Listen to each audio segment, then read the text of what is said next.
Thank you, Manuel, for your kind words and invitation. And I also want to thank Open University of Catalonia for the invitation.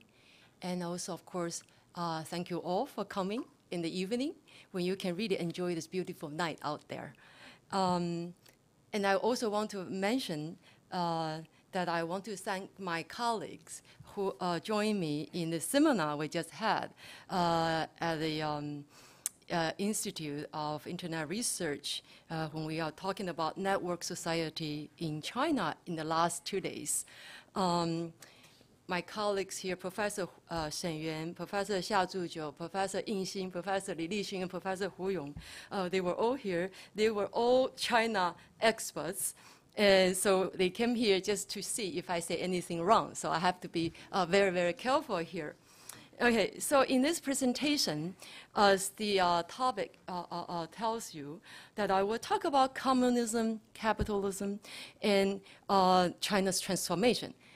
We choose these big words for good reasons, simply because these are the most critical central debate we have today about not just about the future of China, not just about the future of communism, really is the future of human development. It's where we can go from here, given all the problems and debates and crises we have now.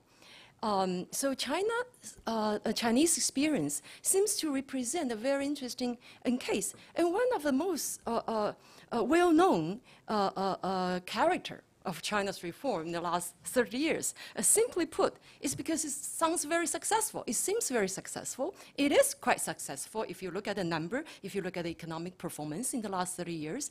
So just because such success in China in the last 30 years, especially when we compare Chinese experiences with other post-communist reforms in Eastern Europe, we wonder, where does this come from? How did it happen? And who have played a very critical role in this process? And that's exactly what I will try to focus on today. These two simple, seemingly simple, almost naive questions. And that is, how did it happen? And who's the key players here? Now, what's intriguing about this very impressive and rapid growth economically in China in the last 30 years is that it's been characterized not by a wholesale style privatization of the economy. It's not just a simple privatization. It's not a simple privatizing of state-owned enterprises or assets, but actually we see quite the opposite trend going on, or at least contradictory to what we probably have imagined. That is, we see China following a path or a trajectory of continual state intervention and direct participation in the market. And this trend of market expansion did not follow a linear path of gradual diminishing of the state or the Communist Party sector as the reform is deepened, as the market expanded and broadened.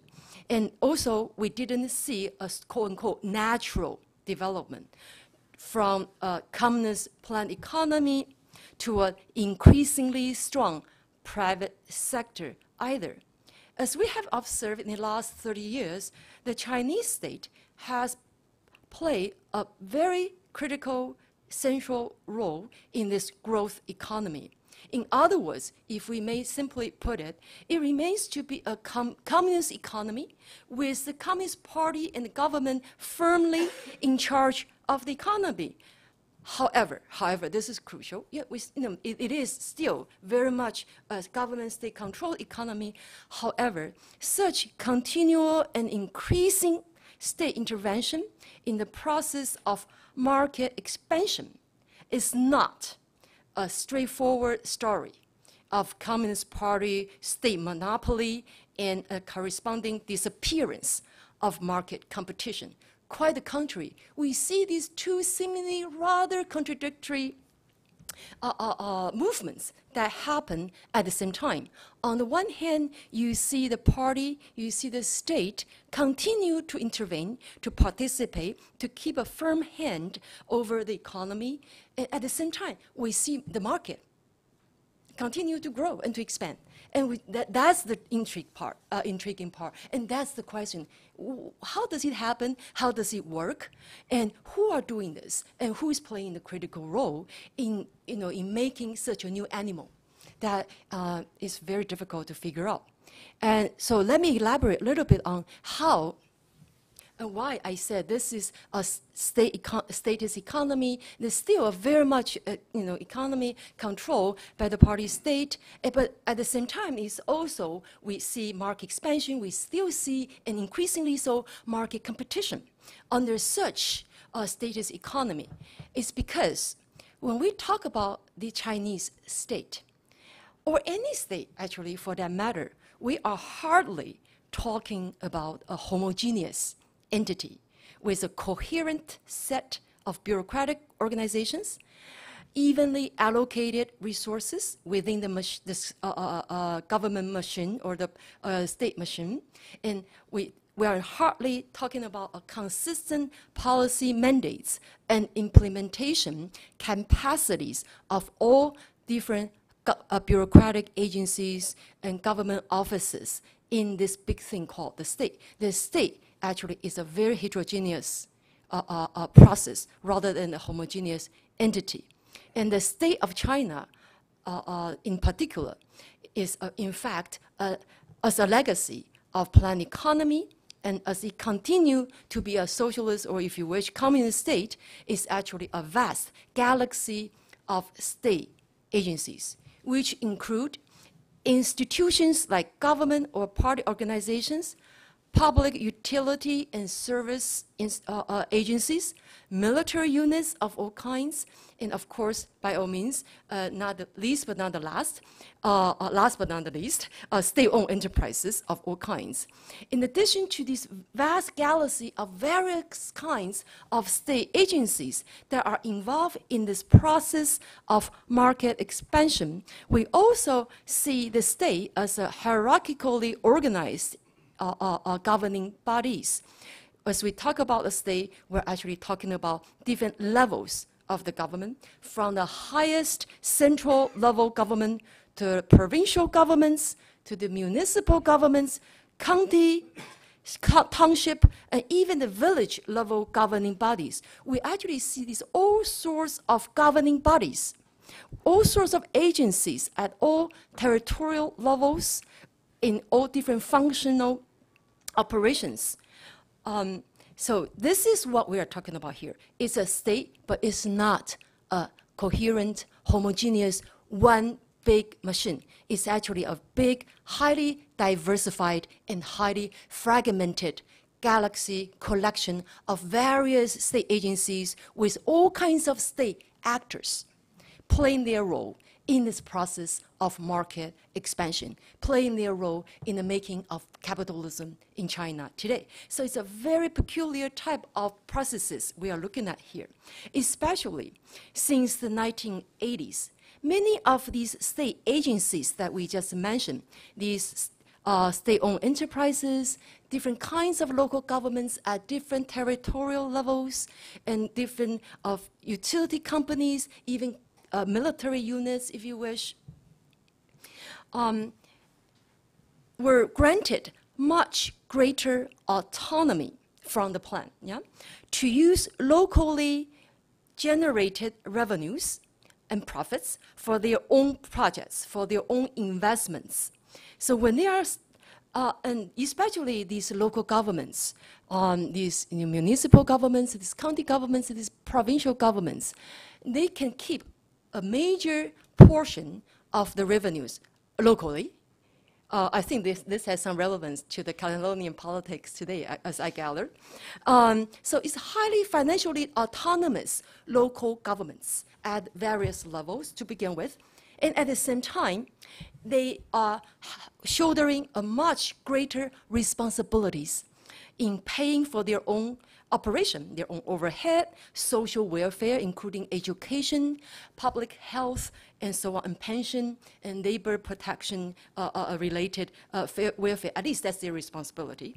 Also, they are very much the main investors in these infrastructure. New highways, expressways, harbors, ports, and bridges, airports, and so on.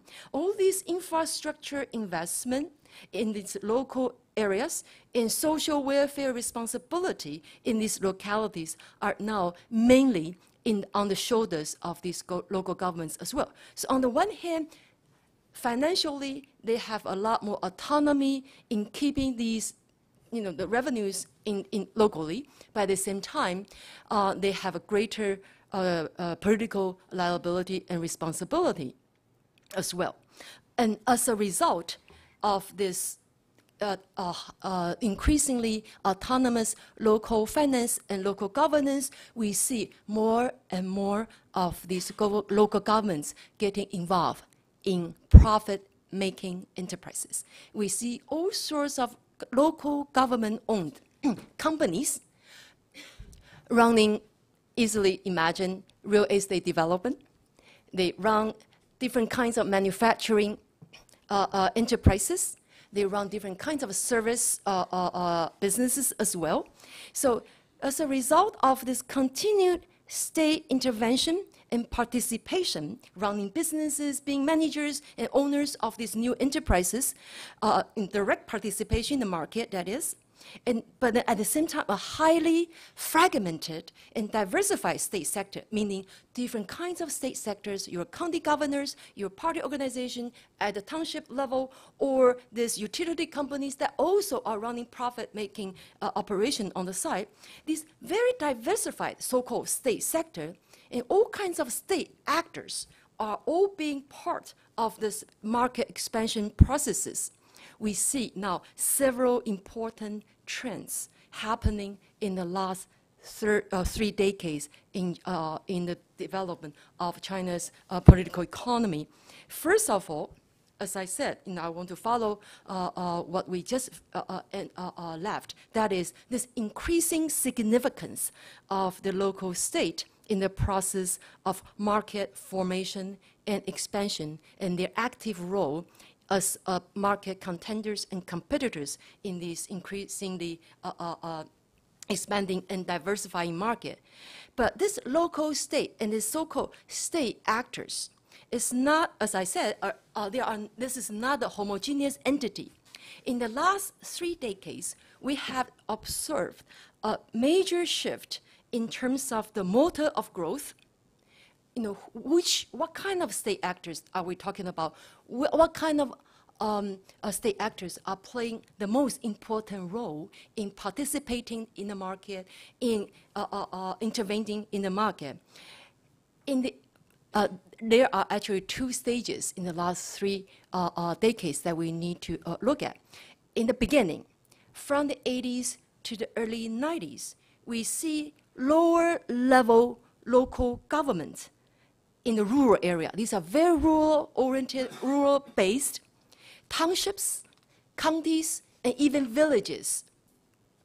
At that level, the leaders of the villages, the political leaders, party leaders, governors of the county, these rural government leaders, that is, took the lead in market expansion in the 80s and early 90s.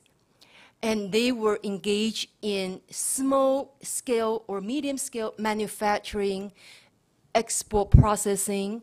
They will build small-scale industrial parks and making your handbags, your sneakers, and assembly some kind of simple consumer electronics equipments and exporting them. These are very much rural-based industrialization, being mainly taken care of by these rural-based local government officials. But such rural-based liberalization of the economy of the 80s and early 90s, however, did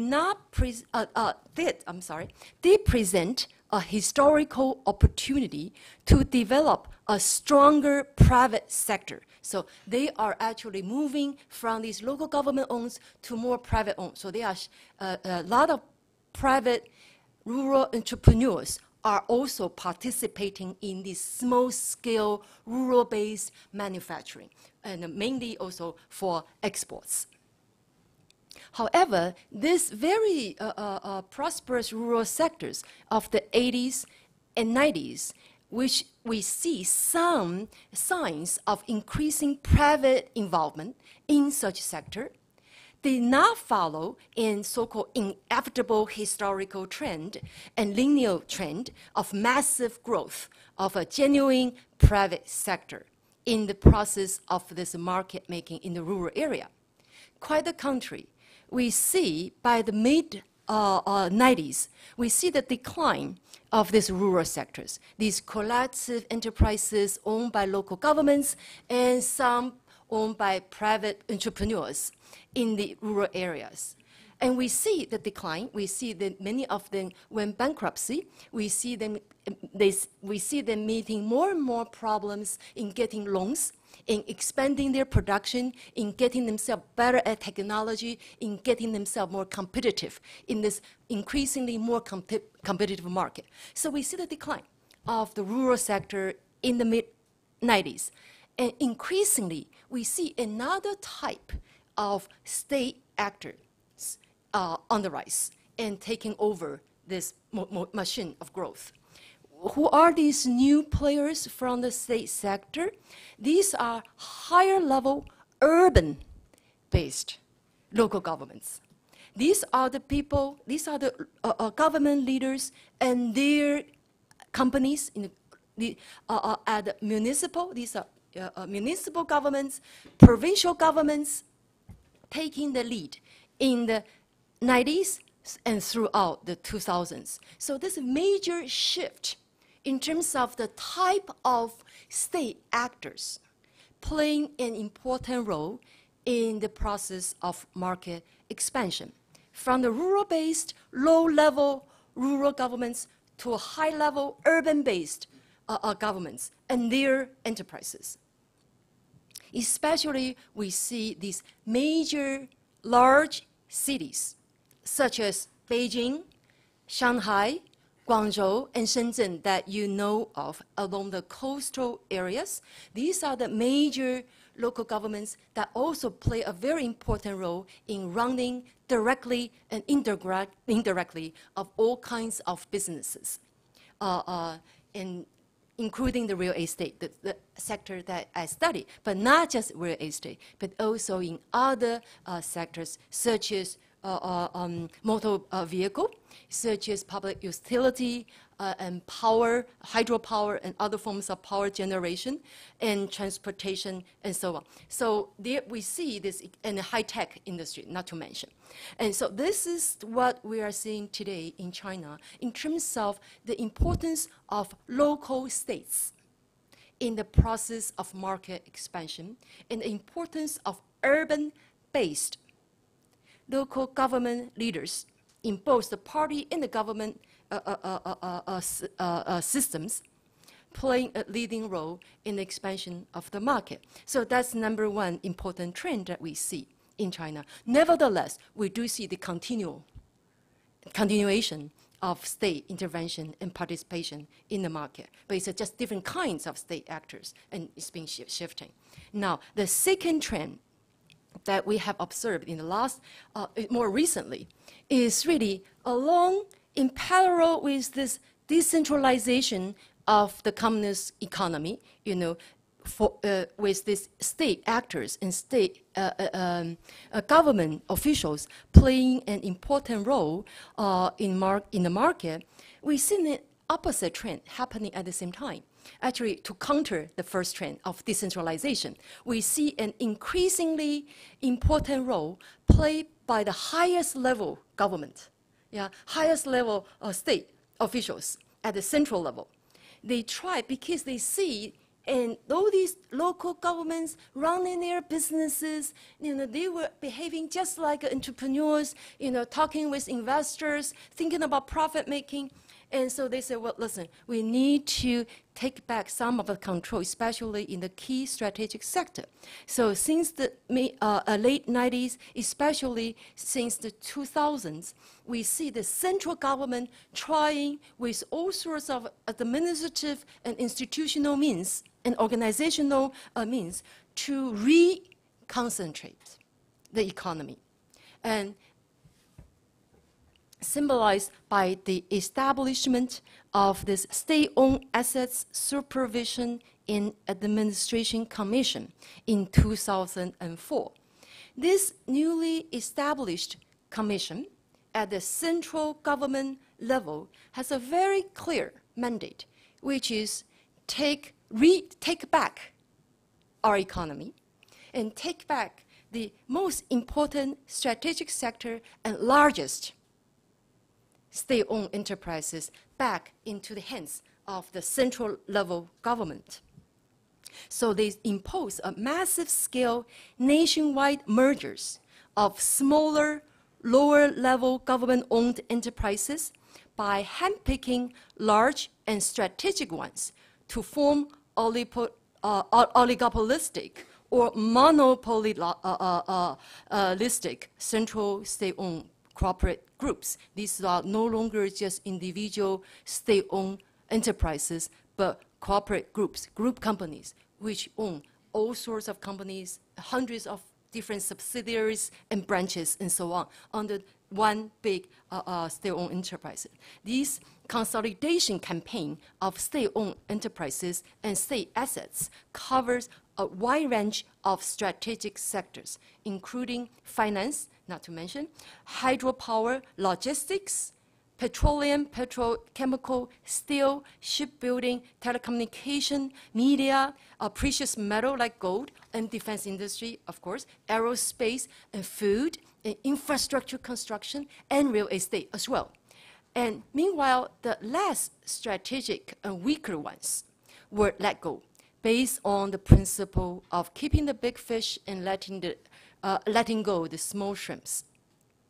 And the national stimulus package in 2009, in the face of global financial crisis, and also we see something that's being developed in China, the government of the central government putting a lot of money, and most of this money, as a way to restart, to regenerate, energize the company, and most of this huge amount of state funds goes into guess where? The highest level central government-owned enterprises and their operations.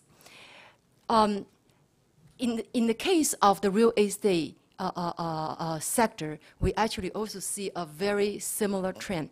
All the major large development companies in the major Chinese cities today are all not just most of them.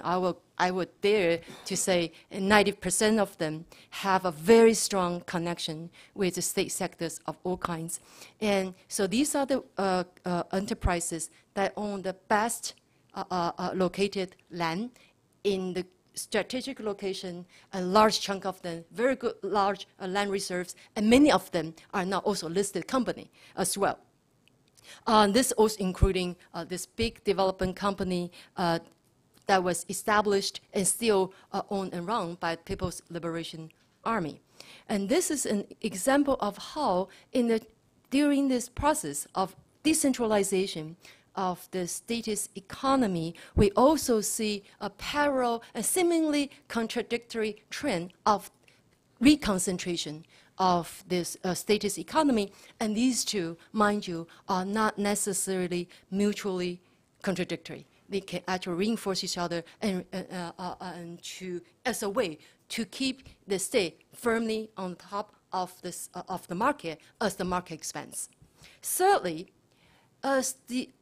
during this process of the restructuring of the state sector, this decentralization and reconcentration of the state economy at both central and local state level, we also, because of this keeping the big fish and letting go the small ones, we see how what about those that are not being included in this reconcentration package? Yeah, we just keep the good ones, we keep the large ones, we keep the profitable ones, we keep the strategic ones. But we let go, the small ones that are weaker, that are on the periphery. But who are going to take over that very large chunk of the economy? We're talking about small, but we're not talking about small numbers. We're talking about small scale enterprises, but in very large number, that still contribute to half of the GDP in China, and that's still responsible for more than 60% of the employment in China as well. So that vast sector that's being left over by the big state company and by the second-tier urban-based metropolitan and municipal government and their company is actually a very significant portion of the economy.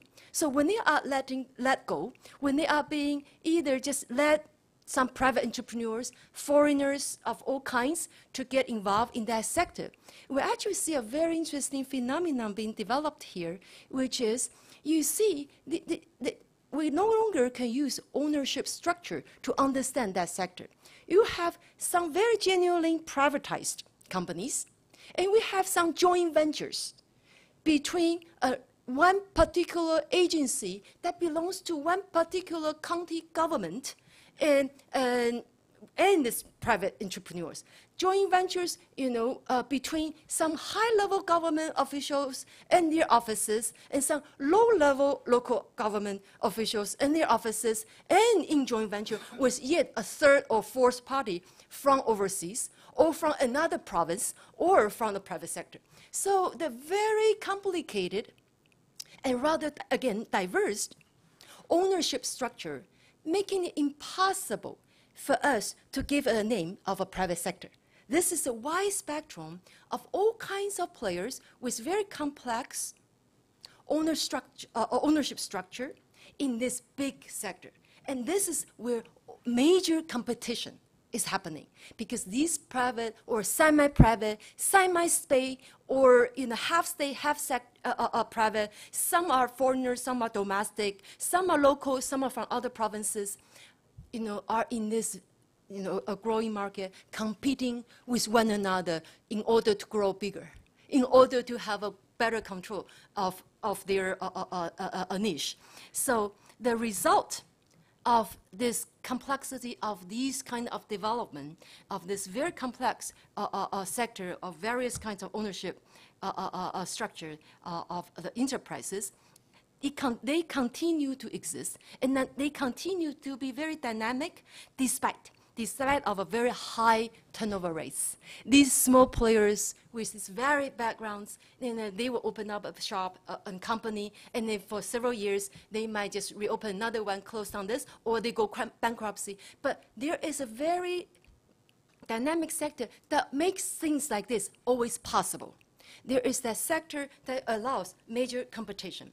And the key link here, in this kind of status, very diverse, very fragmented economy, is what I call bureaucratic entrepreneurs, by which I refer to business owners, top-level managers, and CEOs in these different in these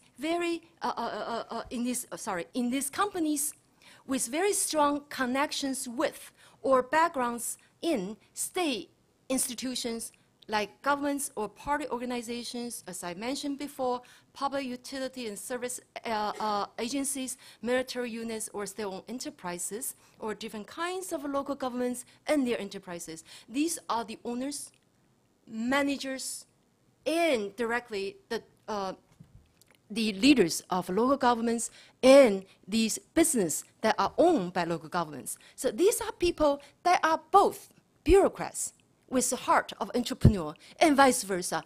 They are entrepreneurs. They are totally and firmly in the world of business, but with a very strong connections and backgrounds in the government sector.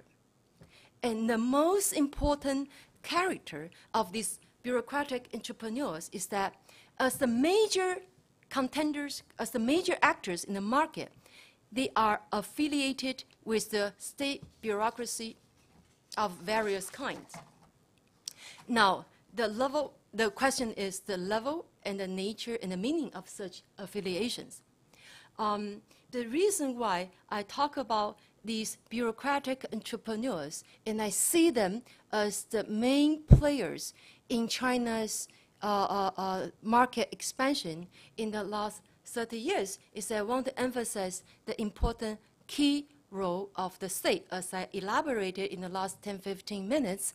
And I want to say that these people in between the spheres of the market and the state are the key players that put the resources from both sides together and manipulate and maneuver the resources they gather from both sectors. Now, in my research, I try to build a typology of these bureaucratic entrepreneurs. But the way I build this typology is that I will try to see who are at the top, who are these top-level, top-tier bureaucratic entrepreneurs, and who are in the middle, medium-sized and with significant but not nearly as important influence over the economy, and those who are at the bottom tier of this group of bureaucratic entrepreneurs. And the basic presumption is that the level of their affiliation with the state, these bureaucratic entrepreneurs, has a direct implication on their position in the market. So the state becomes the most important defining and also constraining factor in the positions of these market players today. So when I say that the level of their affiliation with the state has a direct implication on their positions in the market, I am talking about more precisely their access to finance and to key resources such as land, such as energy, and such as other highly subsidized raw materials. And then whether they are in the strategic sector or not, or what level of monopoly or oligopoly that they are at, this is their positions in the market that I'm referring to, are highly conditioned by the level and the nature of their affiliation with the state. And that's why I want to start with this group of bureaucratic entrepreneurs as a way for us to start to understand the nature and the dynamics of the political economy of China's transformation in the last 30 years. And then I do these three-tier bureaucratic entrepreneurs as follows. Unsurprisingly, the top level, the elite of the elite in this group, the top-tier bureaucratic entrepreneurs, are directly associated with the top-level state-owned enterprises. These are the CEOs of these most powerful state-owned corporate groups. They play a decisive role in the making of such top-level elite. So the interesting thing about these top-level bureaucratic entrepreneurs is that they, unlike some other development in literature talking about elite depending on the state, these are not just a group of elite, top-level elite, depending on the state. They are actually extension of the state. They are part of the state. They are extension of the state. And these CEOs and top-level managers of the central-level state-owned enterprises, they are also ranked. They have the same type of ranking in terms of their position in the government and in the bureaucratic system. They use the same bureaucratic hierarchy as a government and party official to begin with.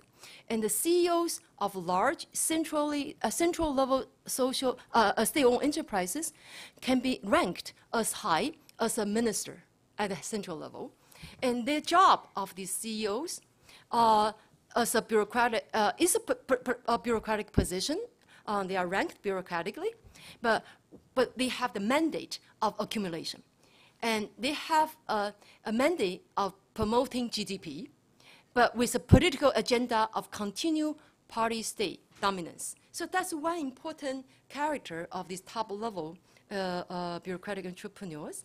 And also, importantly, they command a very interesting cultural capital that no ordinary or low-level bureaucratic entrepreneurs will have. That is, in China's long tradition of a statist society, these high-level political bureaucratic entrepreneurs actually command this moral legitimacy and obligation to build a strong modern China and to expand Chinese economy for actually nationalistic purposes. Their moral legitimacy and their control of a large amount of state resources is based on such nationalistic mission.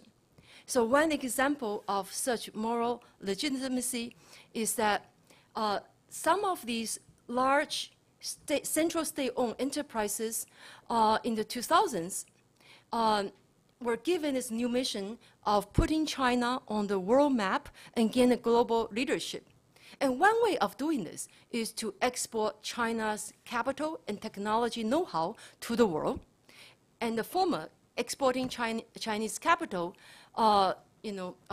is represented by the Chinese investment in Africa and in Central Asia for their mineral energy resources.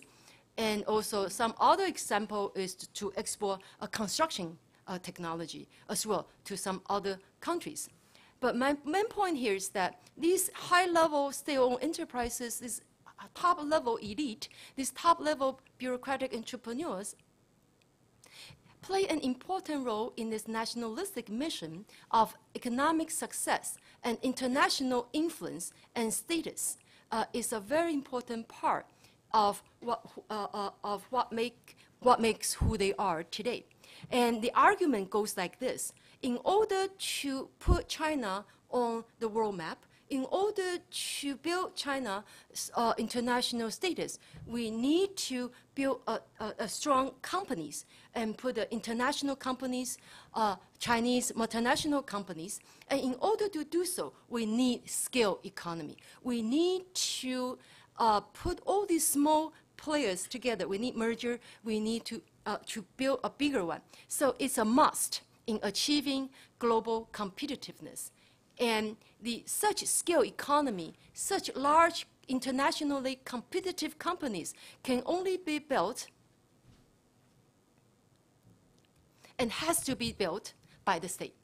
And this is a clear statement of this, the director of this State-Owned Assets Commission that I mentioned, who has a very firm idea about why Chinese central government is re-centralizing these major key sectors and put all these companies together. It's really for their international mission, for the global mission on the nationalistic basis.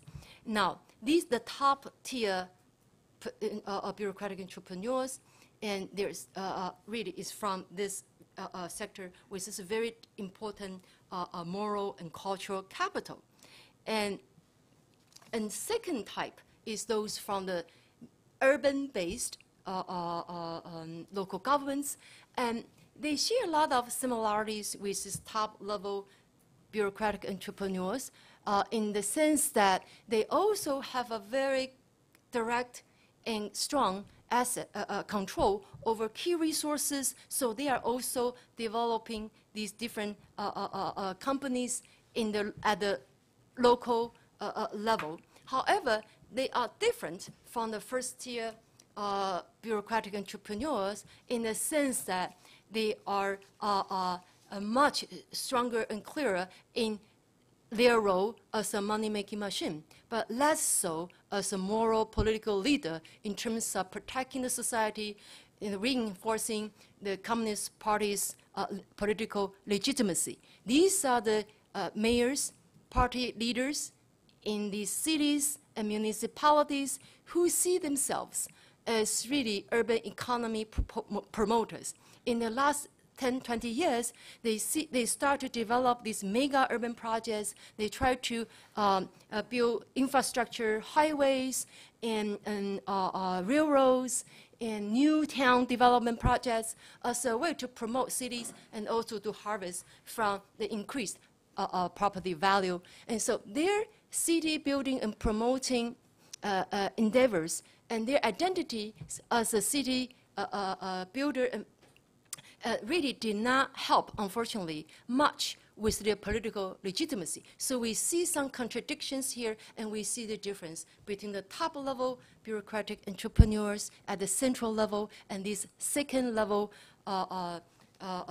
city-based bureaucratic entrepreneurs, and how they actually growth can be their legitimacy, but at the same time liability, because they retreat from social protection, because their strong mandate in money-making, in local economy growth. And the third tier really corresponds to this wide, vast sector of various kinds of entrepreneurs, and some of them have very strong backgrounds in the state sector. Just to finish this, in order to open up more discussion and debates, I will welcome that as well, is with a story. To show you what I mean by these small-scale, but nevertheless bureaucratic entrepreneurs active in China's economy, which also contributes for better, for worse. And this very dynamic market expansion in the last 30 years is that this woman I know from Beijing's Urban Planning Commission. Urban Planning Commission is a very powerful commission based in the city, and they give, like urban planning department here, I assume in Barcelona, or just like the urban planning department in the city of San Francisco where I live, they give permission. They will look at your, zoning, they will look at your development plans, and they will see whether this is a sound plan, and they will approve it, or they will deny it. Well, and then, more than that, in the Chinese case, or in the case of Beijing and other cities in China, they will give you, you need 5 different kinds of license to get a project started. So imagine the power of this woman that I know in the Planning Commission. You need a permission to get a land for the commercial development. You need a permission to change the use from agricultural or industrial for residential development or commercial development. You need the permission to build a building there, because they need to look at the density, the height of the building. So you need all these different licenses from different branches of the Planning Commission, and also from some other government agencies, in order to get your project started. So this woman has been working in this planning commission in Beijing for a long time. And then the last time I called her, she said, I no longer work in this commission. So I said, what do you do? Oh, I want you to come to my open house. I just built a 20-story tall commodity housing right in this, on the third ring road, around the third ring road in Beijing, which is very highly desirable, very expensive area in Beijing. She said, I became a developer myself. And I was very surprised, because I don't know her as being very wealthy. I don't know her as being sort of with such resources that can redevelop a project, 20-story high commodity condo, in a luxurious condo. And she said, well, we talk and we meet.